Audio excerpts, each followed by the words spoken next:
online, pembelajaran tidak tatap muka secara daring ataupun luring, sehingga kita tidak bisa ya selama pembelajaran itu hampir setengah tahun bahkan hampir 1 tahun ini tidak bisa mengontrol apakah anak tersebut mampu gondrong ataupun tidak. Inilah barangkali salah satu keterbatasan kita di masa pembelajaran pandemik ini. Bapak selaku mahasiswa juga merasa dan mengalami kesulitan ketika kita mengadakan razia rambut gondrong ya. Nah ini selama masa pandemi, selama keadaan pembelajaran online, kita tidak bisa merazia rambut yang panjang atau rambut yang gondrong. Bapak rasa itu bukan suatu permasalahan. Dan insya Allah kalau ada pembelajaran tatap muka, ya sekali lagi mudah-mudahan ini tetap cepat terrealisasi ya. COVID cepat berlalu, kita ada pembelajaran tatap muka ya, kita berdoa bersama-sama ya. Mudah-mudahan kita bisa melaksanakan dengan yang sebaik-baiknya. Ya, nah itulah aturan maupun tata tertib yang perlu Bapak sampaikan kepada kalian semua. Ya. Nah kemudian di dalam masalah tata tertib tersebut ya ada 3 hal pokok. Yang pertama adalah kewajiban, yang kedua adalah larangan, dan yang ketiga adalah sanksi. Ya, nah sanksi ini terbagi ke dalam 3 bagian. Yang pertama adalah teguran secara lisan, ya, secara lisan dari mulut ke mulut oleh pihak guru. Kemudian teguran secara tertulis. Kemudian dibuatkan surat perjanjian.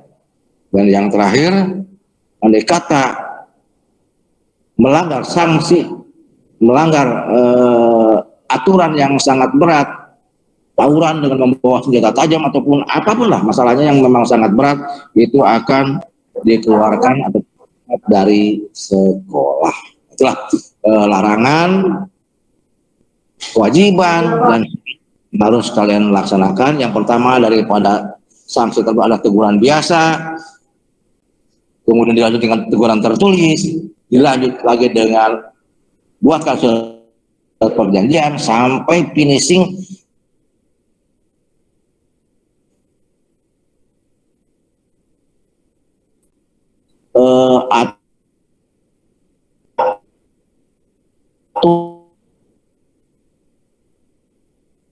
yang siap ini.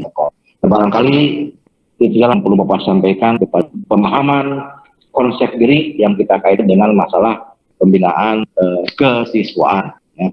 Itu dari Bapak, mohon maaf atas segala kekurangannya.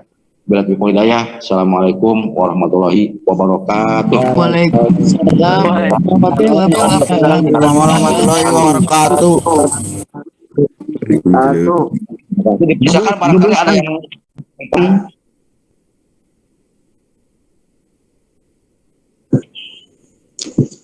tidak ada yang mengajukan pertanyaan barangkali. Silakan. Tidak ada Pak, tidak ada. Nggak ada Pak, nggak ada. Oke, tetap semangat ya. Semangat terus mengikuti sampai. Oke Pak, siap. Juga. Ayo Pak, semangat Pak. Siap. Siap. Selamat sore. Assalamualaikum warahmatullahi wabarakatuh. Waalaikumsalam warahmatullahi wabarakatuh.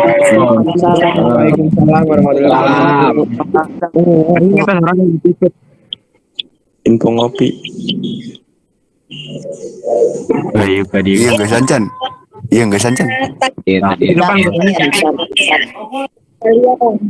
Tadi sudah anak-anak semua dengarkan bagaimana penjelasan, bagaimana pengenalan diri ya. Tapi sayang, hari ini tidak ada yang bertanya, padahal kesempatan. Nanti saat kita tetap muka jadi udah tahu gitu, apa sih pengenalan diri, apa sih yang harus saya pahami gitu. Ada yang tidak paham, bagaimana nih Pak kalau misalnya saya terlambat, kena sanksinya misalnya seperti itu. Tapi nggak apa-apa, yakin anak-anak semua di sini sebagai peserta didik baru adalah anak-anak yang soleh-solehah yang pasti tidak akan membuat masalah. Oke, anak-anak sekalian, untuk materi selanjutnya, nih masih pada semangat ya? Insya Allah. Masih Bu, masih. Ya, saya masih semangat. Iya, untuk materi selanjutnya adalah mengenai pembinaan awal kultur belajar. Jadi mungkin di sini anak-anak masih belum paham apa sih Bu mengenai hal itu. Nah, untuk materi kali ini akan dibawakan oleh Ibu, juga dibantu oleh Ibu Pini. Sebelumnya Ibu juga perkenalkan diri dulu nih. Dari tadi Ibu belum memperkenalkan diri ya. Mohon maaf.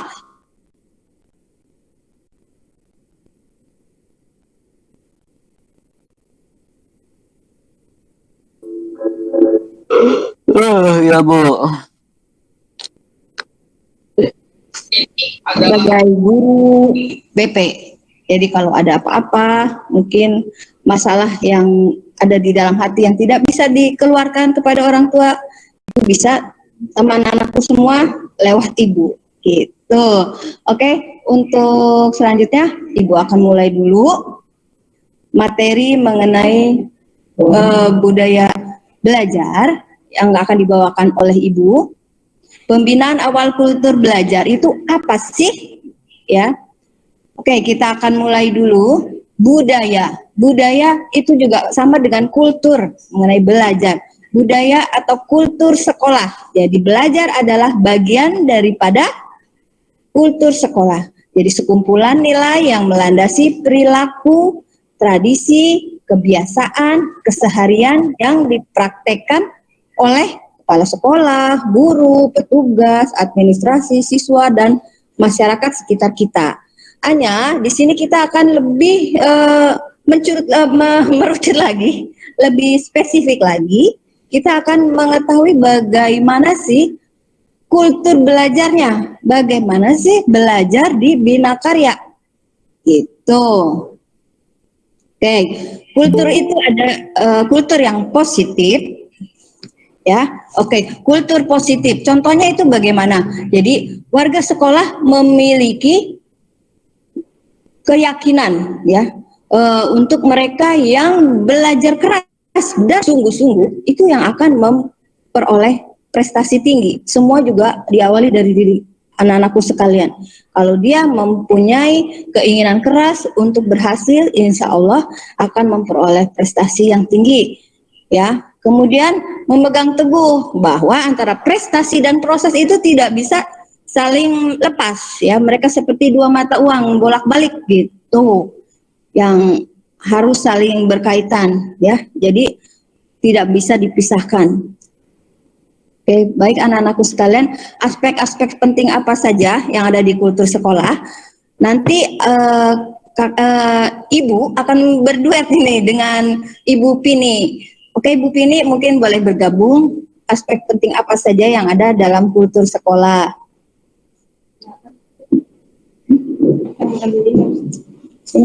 Iya Bu Pini, bagaimana aspek-aspek penting apa saja yang ada di kultur sekolah? Ya, di sini dijelaskan aspek penting apa saja yang ada di dalam kultur sekolah, ya. Nah, sebenarnya kultur itu kan sama saja dengan budaya, ya. Budaya di Indonesia itu, anak-anak Indonesia ya, kebanyakan kulturnya itu misalnya berangkat sekolah itu berangkat pagi, pulangnya siang atau sore. Tapi pada kenyataannya mereka tidak mendapatkan ilmu apa-apa di sekolah gitu ya. Mereka hanya berangkat di sekolah main HP, tidur kebanyakannya. Jadi mereka tidak mendapatkan pengetahuan apa-apa. Itu sebenarnya kultur yang ada di Indonesia. Tapi kalau misalnya kultur belajarnya dilakukan, mereka itu akan memahami materi apa yang disampaikan di sekolah dan terus dipelajari dalam kesehariannya. Nah, di sini Ibu akan menjelaskan ada 7 cara belajar yang efektif dan efisien. Ya, di sini belajar bagi para siswa itu hingga mahasiswa adalah sebuah kewajiban sebagaimana predikatnya sebagai pelajar. Belajar yang baik tentunya harus belajar yang baik. Belajar yang baik adalah belajar yang menghasilkan peningkatan pengetahuan, sikap, atau keterampilannya. Namun, apakah belajar Anda sebagai pelajar sudah efektif dan efisien atau sudah efektif belum? Nah, di sini Ibu akan menjelaskan ada beberapa cara belajar efektif dan efisien. Yang pertama, buat suasana belajar yang nyaman. Nah, jadi buat suasana belajar yang nyaman itu, yang perlu kalian lakukan adalah kamu harus melakukan suasana belajar yang nyaman. Misalnya ruangannya harus bersih, harus nyaman. Maka itu kalau misalnya ruangannya bersih dan nyaman, insya Allah materinya yang akan disampaikan oleh guru itu akan masuk. Itu yang pertama. Ya. Terus yang kedua, merangkum pokok pembelajaran. Nah, pada saat guru menjelaskan, kalian itu harus merangkum pokok pembelajaran ya. Misalnya guru itu memberikan materi dari A sampai Z. Nah, kamu itu hanya merangkum intinya saja yang kamu hafalkan. Terus yang ketiga, belajar bersama. Nah, belajar bersama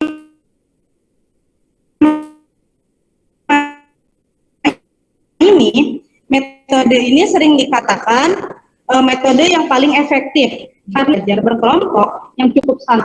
Nah, kalau misalnya belajar bersama itu, kita bersama-sama menuangkan pemikiran kita gitu. Misalnya saya tidak bisa mengerjakan ini, nah temannya yang ini bisa. Jadi kita sama-sama belajar gitu. Jadi belajar bersama. Oke, selanjutnya akan Ibu lanjutkan untuk metode mempersingkat atau memodifikasi menyerupai nama sesuatu. Jadi ada beberapa orang ya yang kesulitan menghafal. Jadi dia harus menggunakan nama-nama yang hampir mirip untuk mengingat materi. Jadi ini efektif sekali untuk mengingatnya. Oke, kemudian belajar dengan praktek. Nah, kebetulan di Bina Karya ini kalian sudah masuk memilih SMK. SMK itu pasti sudah ada prakteknya. Insya Allah nanti tetap ada tatap muka ya untuk anak-anak sekalian kalau untuk praktek. Jadi sudah hanya belajar lewat online. Jadi di sini anak-anak datang belajar dengan praktek itu sangat efektif karena kita tidak hanya melakukan belajar lewat teori saja, tapi bisa langsung terjun, mengetahui kesulitan apa. Juga kita akan tidak bosan. Karena kalau kita materi itu hanya membaca, itu mungkin anak-anak akan merasa bosan ya. Kemudian kita harus belajar rutin, tapi jangan lama. Maksudnya apa sih, Bu, belajar rutin ya? Anak-anakku sekalian itu harus terus mengulang pelajaran, mengulang-ulang lagi pelajaran untuk lebih mudah mengingatnya. Tapi jangan lama-lama, artinya apa? Jangan dipaksakan dalam satu hari terus sampai kalian bergadang sampai malam. Tidak, itu juga akan mengganggu kesehatan anak-anakku sekalian. Jadi belajar sewajarnya aja. Sudah dikasih materi sama guru-gurunya, nah kalian pelajari hari itu. Misal ada tugas, kalian kerjakan tugas-tugasnya. Nanti kalau sudah selesai, minggu depan lagi sebelum ada mata pelajaran yang sama, kalian harus mempelajarinya dulu. Karena khawatir ditanya oleh gurunya, kalian tidak paham dan juga tidak akan ada yang masuk. Tidak ada kemudahan untuk mengingat. Nah, kemudian yang terakhir bagaimana? Anak-anakku semua harus mengerti mengenai materi yang diberikan oleh guru-guru. Ya, jadi bukan menghafal. Jadi ada misalnya pelajaran aku sedang apa-apa gitu ya, tapi itu kita hafalin, aku sedang apa, tapi tidak, kita semua harus memahami, oh berarti saya aku sedang belajar keras misalnya, tapi kita harus memahami belajar keras itu seperti apa. Nah, itu akan lebih mudah diingat oleh anak-anakku sekalian. Oke anak-anakku, di sini belajar itu memang harus efektif ya. Sebenarnya ada banyak sekali metode belajar yang digunakan di Bina Karya pada saat tatap muka. Tapi berhubung kita sekarang sedang menghadapi pandemi, kita mau tidak mau harus melalui online atau BDR, belajar di rumah. Jadi anak-anak harus dituntut belajar mandiri. Yang penting anak-anak harus mempunyai apa? HP. Atau tidak punya HP, mungkin anak-anak harus punya laptop. bisa pinjam sama bapaknya, atau misalnya komputer, misalnya Bu saya tidak punya, boleh. Kalau yang benar-benar tidak punya apa-apa, kita membuka untuk anak-anak belajar di komputer di sekolah. Tapi kalian juga jangan lupa untuk menyediakan kuota. Untuk kuota, pemerintah akan tetap membantu memberikan kepada anak-anakku sekalian. Jadi tidak usah, aduh tidak ada kuota. Tapi yang terjadi, kuota itu digunakannya untuk bermain game gitu. Sementara anak-anakku sendiri tidak pernah mengikuti pelajaran yang diberikan oleh guru-guru pada hari-hari di mana waktunya harus belajar. Demikian, jadi kuota itu harus dimanfaatkan benar-benar sedemikian rupa. Dan nggak usah takut, aduh pasti nanti sama mama sama papa tidak dikasih kuota. Tidak mungkin. Namanya orang tua tuh pasti akan mendukung. Misalnya dari kuota pemerintah sudah habis, orang tua akan selalu mengusahakan bagaimana caranya anak-anakku belajar. Insya Allah dengan Google Meet ini anak-anak tidak akan lebih banyak tersedot kuotanya, dan itu sudah dipelajari juga oleh pemerintah. Oke, mungkin Bu Pini ada lagi mau masukan mengenai pendidikan karakter? Ya, jadi tadi kan yang pertama yang dijelaskan itu tentang belajar secara efektif dan efisien. Nah, jadi dalam pembinaan awal kultur belajar itu tidak hanya cara belajarnya saja ya yang harus dikuasai. Nah, tetapi pada sikapnya itu atau karakternya itu kalian harus miliki. Ya, nah di sini Ibu akan menjelaskan mengenai pendidikan karakter. Nah, pendidikan karakter itu merupakan usaha sadar yang terencana dan terarah melalui lingkungan pembelajaran untuk tumbuh kembangnya seluruh potensi manusia yang memiliki watak kepribadian baik, bermoral akhlak, dan berefek positif pada alam dan masyarakat. Jadi, setiap orang itu atau setiap siswa itu harus memiliki pendidikan karakter, ya. Percuma saja kalau misalnya kita orangnya pintar, tapi kalau misalnya tidak memiliki pendidikan karakter itu sama saja tidak ada gunanya gitu ya, maksudnya tidak ada efeknya. Jadi kita itu dalam setiap kepribadian itu harus mempunyai pendidikan karakter. Nah, di sini pendidikan karakter itu ada fungsinya.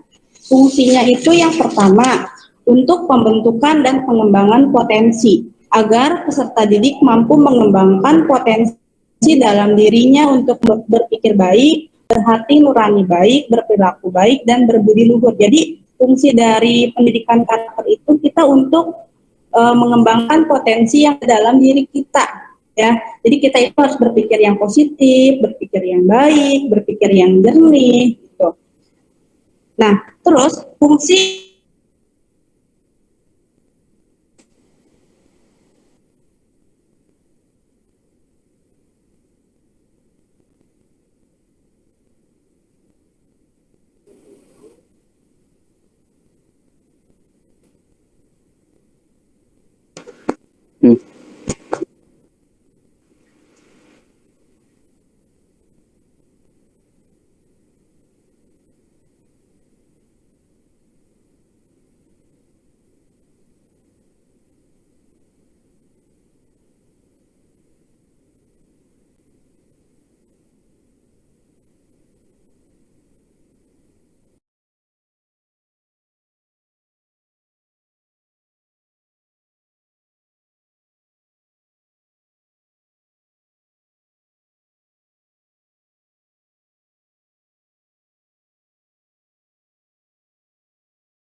ya, yang pertama itu religius. Religius di sini maksudnya mewujudkan dalam perilaku melaksanakan ajuran agama dan kepercayaan yang dianut, menghargai perbedaan agama dan kepercayaan lain. Jadi kalau misalnya toleransi di sini, kita itu walaupun berbeda keagamaan gitu ya, tapi kita harus memiliki kepercayaan yang dianutnya. Kita ini anutannya apa gitu ya, walaupun berbeda agama, tapi kita jangan membeda-bedakan gitu. Ini masih A, ini si B, kita jangan ya. Nah, terus yang kedua, nasionalis. Nasionalis di sini menunjukkan melalui apresiasi budaya bangsa, menjaga lingkungan, taat hukum, menghormati keragaman budaya dan agama. Nah, jadi kan Indonesia itu kita beragam-ragam suku dan budaya, agama gitu ya. Kita itu harus bersikap nasionalis gitu, jangan membeda-bedakan.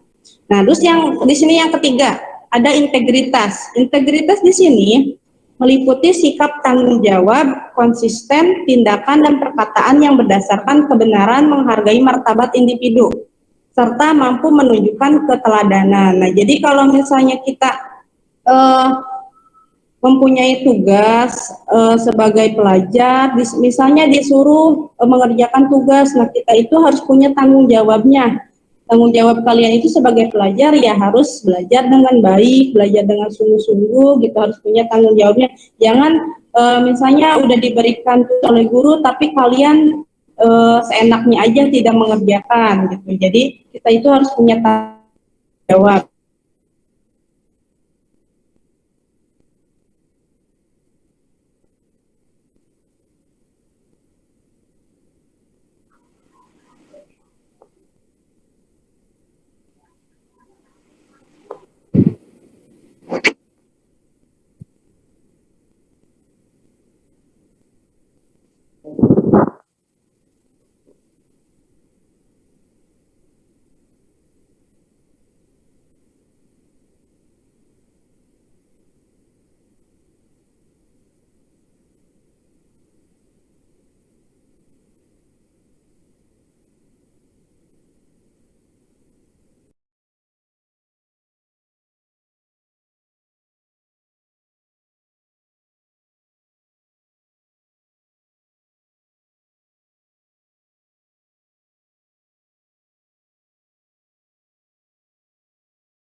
Ini poin.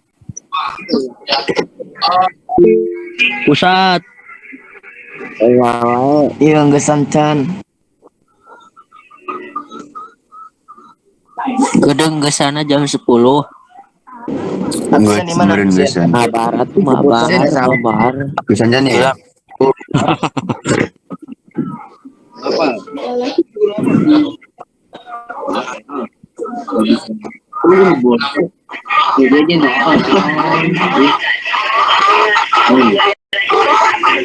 Waktu kau lewat. Apa aja maunya?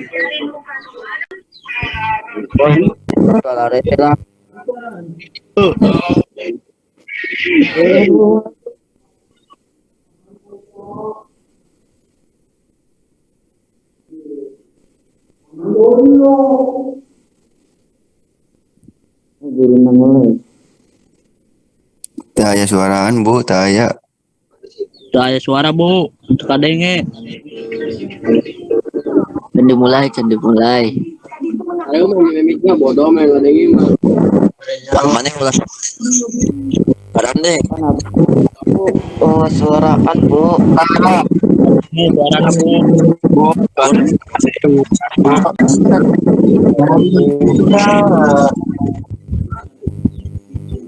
Oh, candi on mic. Dadan.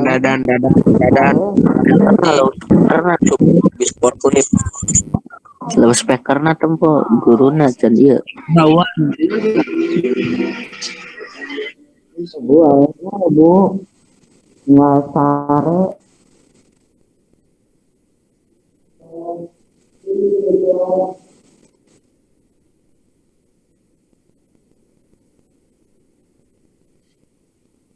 Tolak aja ke guru. Tolong lemok anjing. Biasa ulin sok di marana euy. Tadi ya Mana ibunya? Nanti akan siap. No.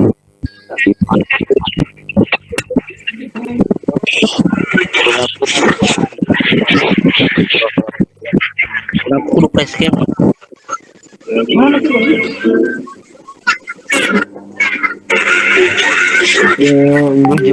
Jempling. Dadan. Ayo Bu, Video lagi aku mules. Jangan Bu. Masa kudu di WC Bu. Suaranya nggak kedengaran Bu. Nggak ada suaranya Bu. Gak ada suaranya ibu. Bu, nggak ada suaranya Bu.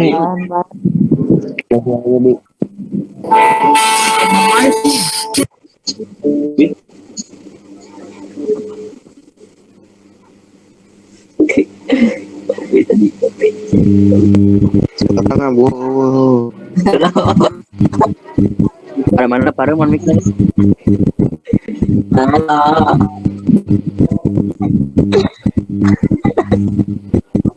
Edan.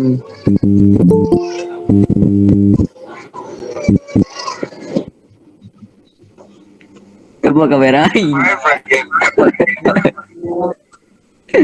Aji keren banget tak?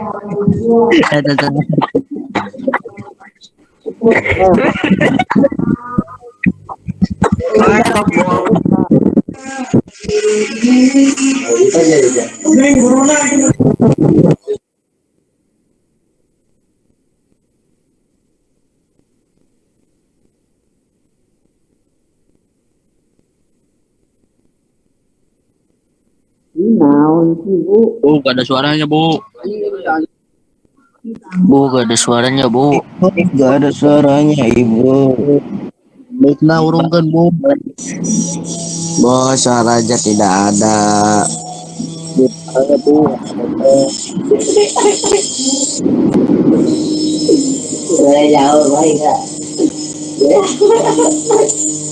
Saya kotana bu ya tante.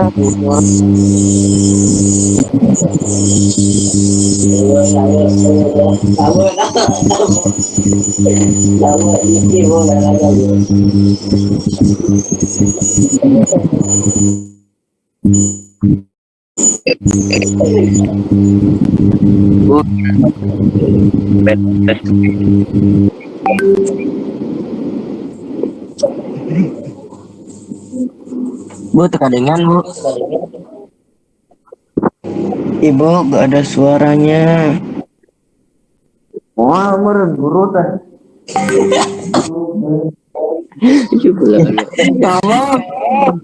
Bu, gak ada suaranya Bu. Suaranya nggak ada, Bu. Bu. Ibu gak ada suaranya atau ibu ini gimana? Ibu kan ini teh mesin MPLS, Bu. Ya, Nah, baru ada suaranya, Bu. Baru ada Bu. ya. Tadi gak ada. Tadi nggak ada suaranya, Bu. Mana Ya udah, iya. Terakhir bersih. pas ibu bercerita yang mana? Pas ibu lagi menjelaskan. Semua, Bu, nggak ada suaranya. Dari awal ibu ngomong, suaranya hilang. Coba, woi, mic-nya matiin. Coba sopan nih. Boleh. Iya. Apa-apa ini jadi ibu tahu dari tadi nggak ada yang ngomong dari tadi ibu udah menjelaskan panjang lebar. Mungkin ada yang mau bertanya? Nanya apa, Bu? Iya, mangga Bu? belajar di Bina Karya bagaimana, cara belajarnya bagaimana, misalnya di SMP saya begini loh Bu, itu misalnya. Waktu mau nanya. Irama Kan aku baru masuk, Bu. Enggak, kan maksudnya bertanya karena belum tahu ya, karena memang masuk. Jadi ya, Bu, bertanya. kamu mulai kemana, Bu? Ibu berapa, Bu? Mending juga satu-satu, Bu, dipanggil, Bu. Bu, I love Iya, you. satu-satu. Siapa yang mau bertanya? Bu, Iya, mangga. Yang mau bertanya siapa? Bu, kapan menang, Bu? Si Pani, si Pani, si Pani. Menang kota pemerintah. Saya belajar di Bina Karya. Ini mana chatnya? Boleh lewat chat deh pertanyaannya. Bu, lewat chatting, woi. Saya belajar di Bina Karya untuk berkarya. Ya, benar. Untuk berkarya. Nah, bagaimana caranya? Wih, benar, ini tepuk tangan. Kawana ya, benar. Tatap muka kapan, Bu? Kapan, Bu? Bu, menang kota pemerintah, Bu. Oke, gini ya. Belajar di Bina Karya itu memang untuk berkarya. Artinya kalian harus benar-benar ya belajarnya sehingga kalian nanti setelah lulus bisa menghasilkan karya-karya yang akan dipersembahkan untuk perusahaan ataupun untuk keluarga anak-anakku sekalian. Jadi bisa menjadi kebanggaan orang tua. Oke ya. Terus Bu, apa nih tatap muka, Bu?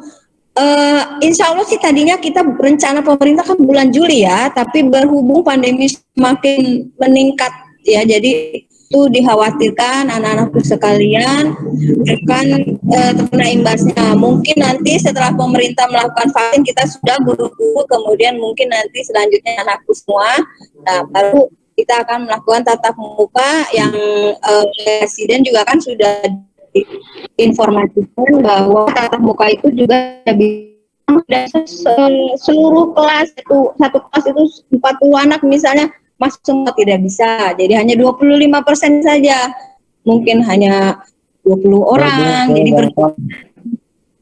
bertahap, jamnya juga hanya 2 jam lama-lama gitu.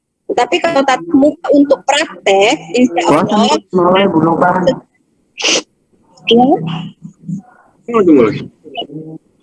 Apalagi nih, Bu, WC sekolahnya bersih nggak, Bu? Ini harusnya pertanyaan diajukan ke Pak Haji Jaya tadi untuk memberikan pertanyaan lingkungan tuh ya, atau sama para dinas kemarin ya.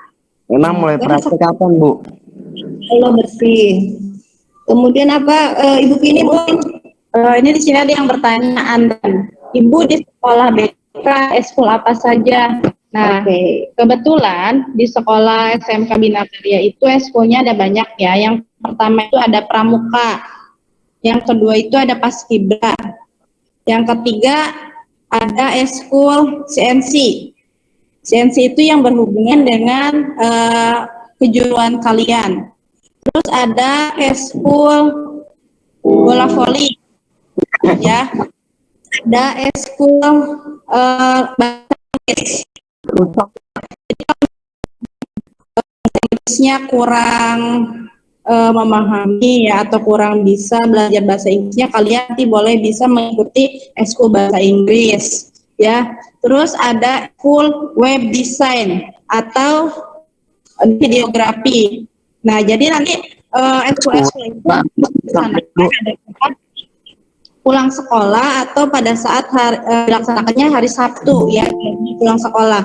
Terus di sini juga ada eskul paskibra ya, paskibra. Jadi ada beberapa dilaksanakan Futsal apa bola itu ayatnya. ya, karya itu. Futsal ada futsal. Justru juara terus juara. Ya. Futsal ada sepak bola. Pialanya ada berapa, Bu? Pialanya, Bu? Pialanya ada. Coba, Bu. Sepak bola ada berapa, Bu? Futsal apa bola, Bu? Di ruang guru ya ada piala-piala yang didapat oleh PMK ya. Bu, eskul sepak bola ada gak, Bu? Ada, ya. Asep juara silat, Bu. Bahasa Jawa ada nggak Bu? Kebetulan bahasa Jawa kita belum ada ya. Adanya bahasa Inggris. Ayo silat jeung urang. Patah-patah. Bahasa Jawa di kita ada Silat Bu. teh, gelut teh. Boleh. Bisa bertanya khusus tadi. Oke, selanjutnya. Apa ini lagi pertanyaannya? Bu, berarti nanti kalau tatap muka upacara lagi ya kita Bu. Ya, untuk sekarang bersabar dulu, tetap semangat di rumah, anak-anakku sekalian tetap fokus belajar di rumah supaya anak-anakku sehat juga ya. Kita pasti akan melaksanakan hal tersebut. Bu, tapi ini udah 2 tahun Bu nggak masuk sekolah Bu. Belajar di HP mulu Bu. Gabut.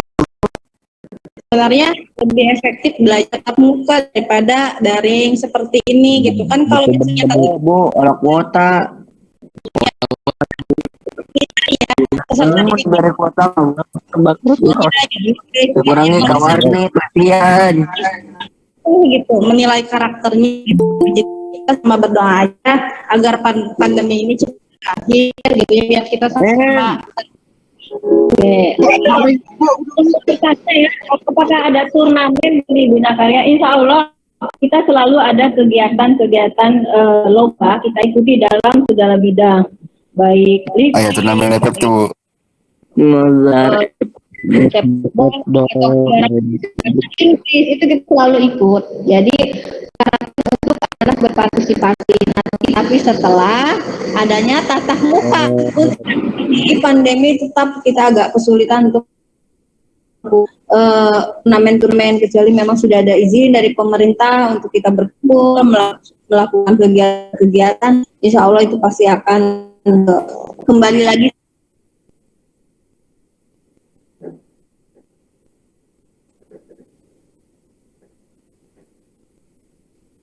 Soraan Bu. Ada suara. Bu. Niko. Enggak, ada suaranya. Enggak Bu, enggak kedengeran Bu, enggak jelas. Google S. Gue deket agak dekat.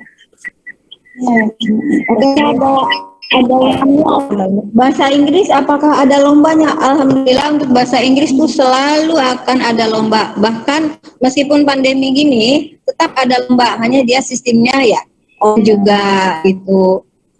Nah, untuk itu tinggal kesiapan anak-anakku sekalian dalam mengikuti kegiatan ekstrakurikuler. Nah, itu harusnya tadi ditanyakan tuh sama Pak Jaja ya, bahwa bagaimana lebih banyak lagi tentang ekskul, karena memang bidang kesiswaan ya, Wakasen bidang kesiswaan ini lebih banyak lagi. Oke, kalau kita nih sekarang lagi menjelaskan bagaimana belajar yang efektif dan bagaimana tentang karakter, demikian. Ini belum dijelaskan semua nih, tadi keburu tidak ada suara. Ya, terima kasih nih untuk anak-anak sudah aktif menyalakan speakernya, berbicara, memberi informasi bahwa tidak ada suara. Jadi dari tadi sudah menjelaskan bersama Ibu Pini tidak ada suaranya. Baik, mungkin Bu Pini bisa melanjutkan untuk mengenai karakter. Ya, jadi intinya pada pendidikan karakter itu yang paling penting itu adalah disiplin ya, disiplin, tanggung jawab, dan kerja keras. Disiplin itu disiplin terhadap waktu.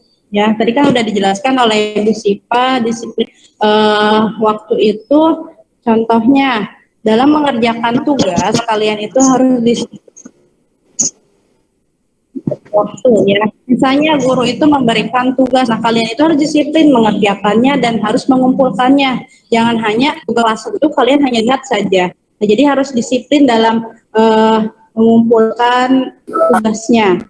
Tanggung jawab kalian sebagai siswa apa tanggung jawabnya? Itu tanggung jawabnya kita harus belajar, harus memahami, terus memahami apa materi-materi yang disampaikan oleh guru-guru kita. Tuh ya, jadi intinya yang terpenting itu harus disiplin ya. Tuh. Terus di sini dilanjut ya, tadi kan baru 10 ya. Yang sebelahnya ada gemar membaca.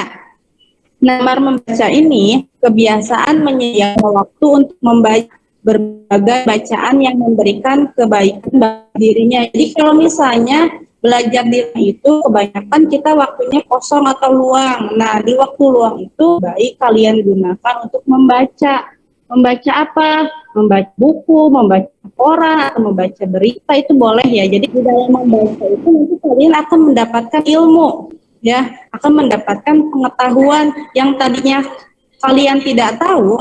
Nah, setelah membaca insya Allah menjadi tahu. Nah, terus ada peduli lingkungan. Peduli lingkungan itu adalah sikap dan tindakan yang selalu berupaya mencegah kerusakan pada lingkungan alam di sekitarnya. Nah, jadi misalnya nih, kalian nanti udah tatap muka ke sekolah. Nah, kalian itu harus mencintai atau peduli terhadap lingkungan sekolah. Nah, contohnya kalian itu harus menjaga kebersihannya, ya.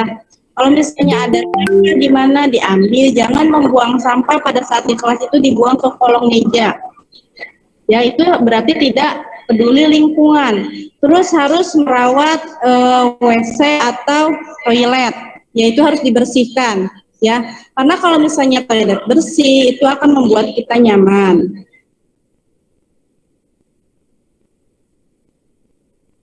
Bu, gak ada suaranya, Bu. Ngedown dua ya aing mah. Ngedown. Bu. Kayak kemarin gak tanah. Bu, maaf Bu, gak ada suaranya nih. Bu, gak ada suaranya. Ngedown. Dah. Lu gak ingin. Bu, kota Bansos ya Bu. Kota Bansos. Suaranya nggak? Tadi gak ada, sekarang ada, Bu. Nah, yang selanjutnya itu peduli sosial, ya.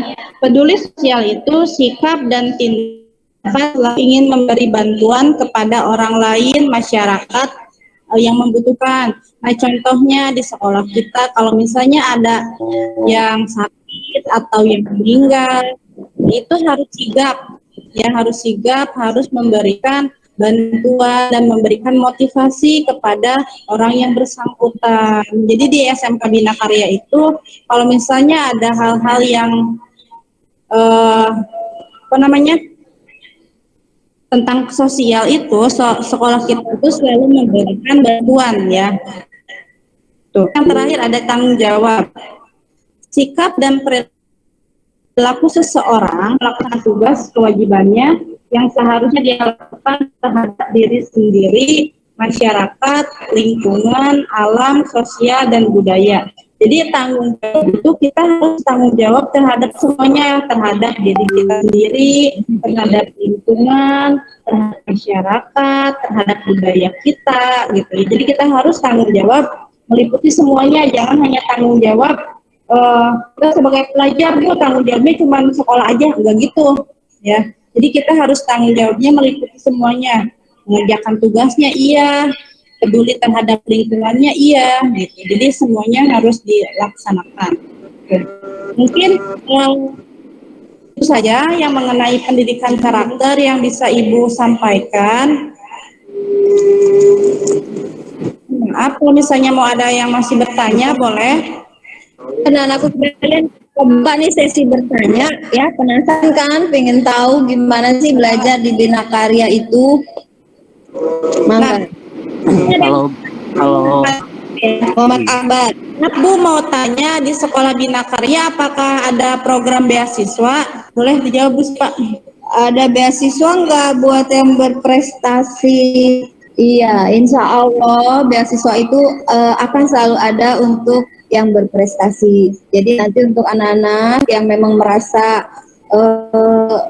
tidak mampu, tapi dia merasa berprestasi, merasa berkeinginan untuk terus membuat prestasi di sekolah, itu boleh mengajukan kepada wali kelasnya. Nanti wali kelasnya bisa menghubungi kepada BP, sehingga nanti kita akan diskusikan bersama kepala sekolah. Demikian. Mungkin untuk beasiswa yang lain, mungkin sekarang lagi ada viral-viralnya nih, alumni BK dapat beasiswa ke Taiwan misalnya. Ya, itu juga ada. Kita ada beasiswa juga ke Jepang. Jadi untuk yang sudah masuk ke Bina Karya 1, alhamdulillah kalian tidak salah pilih. Jadi ini masih ada kesempatan kalau memang mungkin ada yang masih mau menyusul masuk, kita masih bisa. Oke, ada yang mau bertanya lagi? Gak ada, Bu. Ya, udah bagi atau belum? Nah, untuk pembagian kelas besok akan diberitahu ya. Nanti kalian masuknya ke kelas apa, besok akan diberitahu oleh Bu Ani Nurjana. Nanti kalian besok disimak aja ya.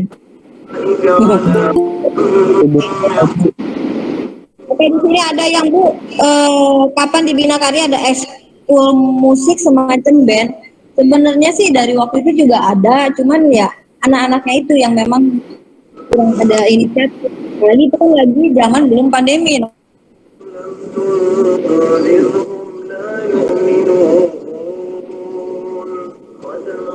Bu, Jumatan, Bu. Bu, ada school drum band nggak? Bu, gak ada suaranya, Bu. Bu, hilang, Bu, jaringan Ibu. Kota Bantuk, Bu. Ada. Itu ada. Assalamualaikum. Gimana? Udah ada suara? Patah-patah, Bu, patah-patah. Bisa. Kamu nih jaringannya jelek mungkin. Yang lain gimana? Mahal, Bu, jangan 2.000. Bu, sekolah boleh bawa motor gak, Bu? Ya. Iya, ini ada pertanyaan, Bu. Sekolah boleh bawa motor? Alhamdulillah, siswa-siswi Bina Karya dari dulu memang bawa motor. Kita punya parkiran sangat luas ya, jadi tenang aja. Boleh. Tapi kalau ada masalah, jadi tenang juga, nanti kita akan bisa atasi. Nanti kalau bawa motor itu suka ada polisi nggak, Bu, nantinya ke situ, Bu? Jalan ada ya. Ada. Ini nggak ada, iya. Selama ini berjalan normal aja. Soalnya dulu pas di SMP kacau, Bu. Polisi. Dibantu sama jajak kesiswaan ya. Ini kita udah dibagi atau belum tadi sudah tur kemana, Bu? Ya, untuk saat ini kan kita pandemi, jadi nanti kalau udah kelas 12 pasti ada tur. Turnya tergantung itu juga situasi. Kadang kita ke Jogja, gitu. Pernah kita ke Bali, jadi tergantung situasi dan kondisi. Itu ada lagi? Kelas 1 bisa PKL nggak, Bu? Andrianti Bali aja. Oh ya, oke, boleh. Andrianti Bali. Widi Bali, Jepang, macam-macam ya. Kira-kira kalau tur-tur kayak gitu di SMK berapa itu, Bu? Biasanya kan kalau di SMP 100.000. Ke Jepang aja, Bu, supaya ketemu Naruto. Resinda, amun Tokyo. Ya, ini pertanyaannya kan untuk nanti kalian di kelas 12. Untuk saat sekarang kan anak-anakku masih baru bergabung di Bina Karya. Di sini ada kelas udah bisa PKL belum, Bu? Insya Allah nanti PKL kalian begitu naik kelas 11 itu langsung PKL. Tenang, langsung PKL semua begitu. Amin. Amin PKL lah. Oke, satu. Ibu minta. Kalau di Toyota itu dapat, kalau PKL dapat apa namanya, Bu? Duit enggak, Bu?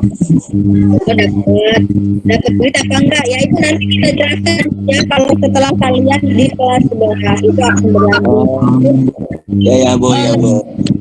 Pada belajar untuk ini karya, kalian akan ada yang namanya UBK. Jadi di sana anak semua kalau mau mendapat ranking 10 besar terutama ya. Nih Ibu hanya memotivasi di saat awal belajar anak-anakku. Anak mungkin kemudian rutin mengerjakan tugas semua pelajaran karena semua guru akan memberikan satu nilainya masing-masing kepada wali kelas ya. Nanti setelah kenaikan kelas, anak-anakku akan disaring menjadi ranking 10 besar itu untuk langsung masuk ke kelas industri. Nah, ini persaingan yang agak berat. Kelas industri itu adalah kerjasama antara SMK Bina Karya 1 dengan PT Cemco Harpa Nusantara. Jadi jangan sia-siakan. Mumpung kesempatan sekarang belum mulai belajar, nanti setelah belajar harus terus melakukan kedisiplinan dalam absensi, mengerjakan tugas, dan mengerjakan apa yang diperintah oleh wali kelas, nanti diinfo-infokan oleh wali kelas, ya. Jangan sampai menyesal, aduh begitu udah kenaikan, duh saya pengen kelas industri, nggak bisa, karena kan itu kita lihat dari awalnya, ya. Ayo sekarang saling berlomba, saling bersemangat, supaya anak-anakku semua bisa tersaring ke dalam kelas industri itu. Dan lebih mudah lagi nanti dan bekerjanya untuk kelas yang lain juga. Oke, mungkin sekarang jam 9.40 ya. Jangan lupa ya untuk mengisi absennya ya. Absennya tadi sudah diberikan oleh Pak Andri. Jadi silakan kalian mengisi absen. Absennya di mana, Bu? Di situ udah ada, sudah diberikan nih. Di komentar, men. Ya, boleh di komentar. Bu. Jangan CS. Di mana sih komentar? Dipencet ya, ditulis namanya dan nomor HP-nya dan SMK-nya atau SMP, terus apa lagi tuh, perumahannya, alamatnya. Oke. Ya, mungkin cukup sekian ya pertemuan kita kali ini. Saya Bu Siva, kemudian di sebelah saya Ibu Pini, mengajar bahasa Indonesia. Juga biasanya anak-anakku semua. Gue ngantuk lah. Bu, kartu XL kemarin nggak bisa dipakai, Bu, udah dikasih 3 kali, Bu. Bisa. Bu, butuh kota, Bu. Buat belajar. Nggak bisa. Tadi bingung. Udahan belum, Bu? Ini saya mau ngebantuin bapak saya. Terima kasih hari ini. Jangan lupa besok anak-anakku masih harus bersiap di pagi hari jam 4 sudah harus mempersiapkan dirinya. Oke, terima kasih. Assalamualaikum warahmatullahi wabarakatuh. Waalaikumsalam warahmatullahi wabarakatuh. Bisa